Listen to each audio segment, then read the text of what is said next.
Here to talk to you about the Sunny Bee. For you guys who aren't familiar with Bagley baits, this is balsa wood.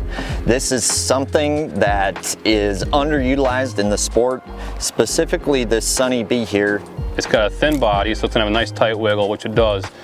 I would classify it as a finesse crankbait. It's more of a finesse crankbait. It's got a little bit tighter kind of hunting action to it, and I'm really excited to utilize this bait throughout the season for both smallmouth and largemouth. Two places I really like to fish this bait are one, riprap for both largemouth and smallmouth, getting up and paralleling the bank and throwing, getting some contact with the rocks and then working that little edge out.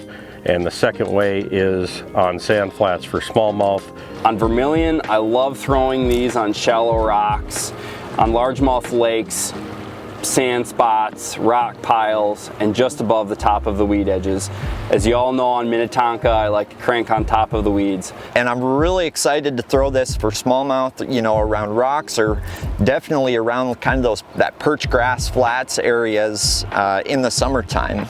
A crankbait is underutilized for smallmouth, especially, you know, on a lot of the lakes up here in northern Minnesota. So this bait will go 6 to 8 feet. I will throw it shallower than that. I'll get it up into 3-4 feet of water and really root the bottom on sand and rock, but mostly sand in those situations.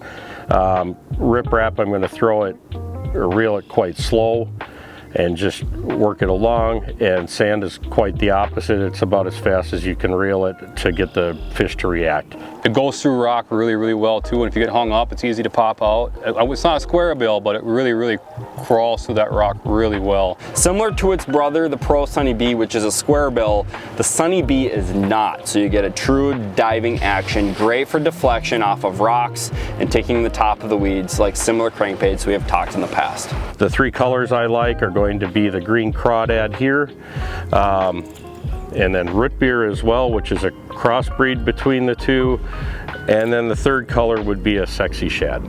But one thing that's imperative is the setup you're throwing it on. So I like a 6:3-to-1 ratio.